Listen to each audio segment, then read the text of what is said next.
Hey YouTube, my name's Nick James and I'm going to be teaching you how to play the guitar.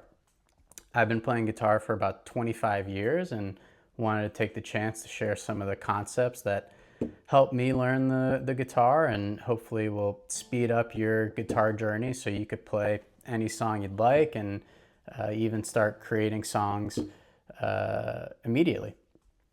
So the first video I made was all about open chords and the shapes that you'll see that are pretty common. This second video, I'm going to be talking about chord progressions. And if you didn't watch the first video, I would go check it out because a lot of this video we're going to be talking about those same chord shapes. And if you like the videos and want to keep watching, go ahead and hit the subscribe button and like it so more people can go ahead and learn guitar. So the purpose of a chord progression is to basically take you through a song. And some songs will use the same chord progression through the entire song. The chord progression that I find is the most common and what I'm going to teach you today is the 1-4-5. The 1-4-5 chords are so common because they're the major chords in the chord scale and they just sound happy. The blues also uses, the 1-4-5 chords. So if you ever like blues music, chances are you're already familiar with this 1-4-5 concept. But the whole idea is we have a 1 chord, which in this case we're going to use the key of G. So G will be the 1. C will be the 4, and the reason that is because there is no H note in music. We go back to the letter A once we hit G. So if we count up from G as the 1, A being the 2, B the 3rd, C would be the 4th note in the G scale. And then the 5th, you guessed it, would be D. So the G, C, and D chords are major chords in the key of G.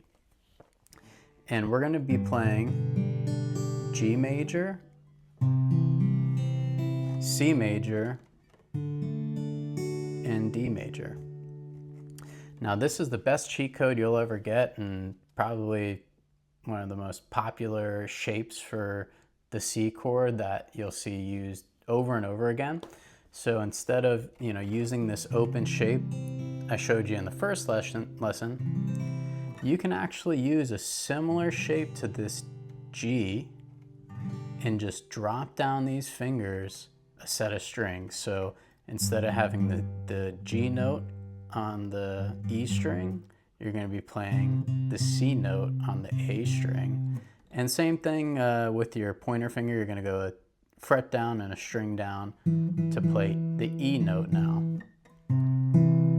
And when you play the rest of the chord, it just sounds very pretty. So you can easily switch between a G and a C chord just by moving those fingers up and down. And then when you're ready, you'll play the D. And that is without a doubt the most popular chord progression you'll see used over and over, the 1, 4, and 5 chords. And you can, go from G to D to C if you want, 1, 5, 4.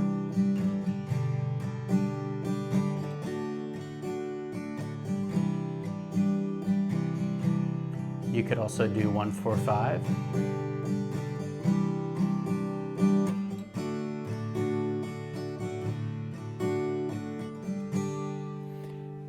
And that will cover 90% of the songs you see out there.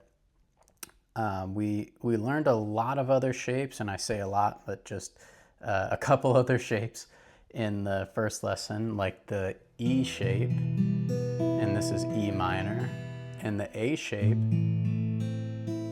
A minor in this case. So you can also use those chords to make progressions. A couple popular chord progressions are 1 being the G, 5 to D major, E minor being the 6th, and then back to C, the 4th.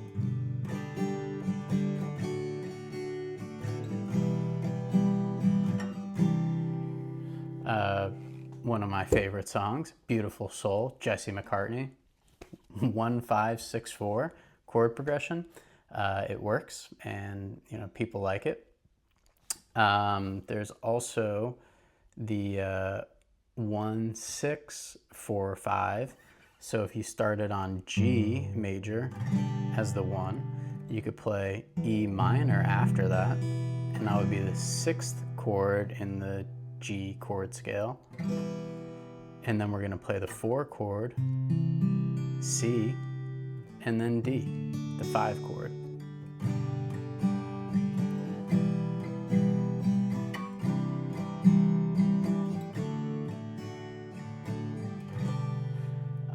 Popular song you might have heard would be maybe Betty from Taylor Swift, if you're a Swiftie.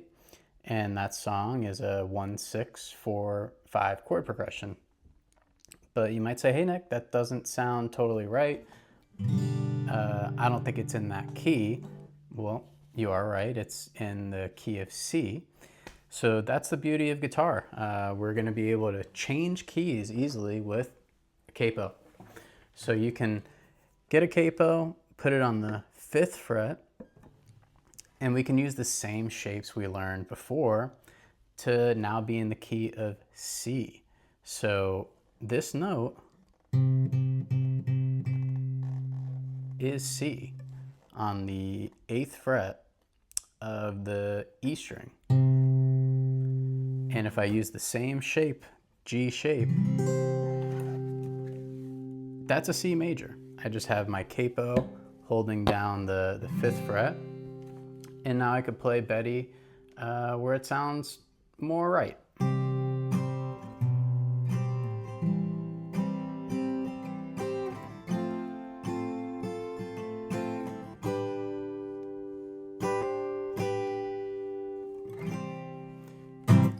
Another important thing to practice is maybe a strumming pattern or two. If you're brand new to the guitar, just practice maybe 4 downstrokes and then switch chords like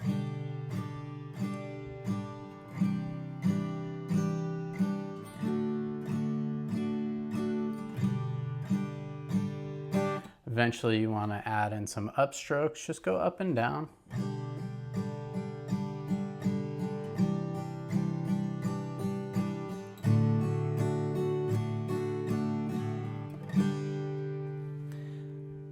And lastly, this was the first strumming pattern my teacher wanted me to learn when I learned guitar a long time ago. The pattern goes down, down, up, up, down, up. And it might feel a little weird when you do it at first, but after you practice it for a while, you will be a pro at it. But basically you'll be going down, down, up, up, down, up. So.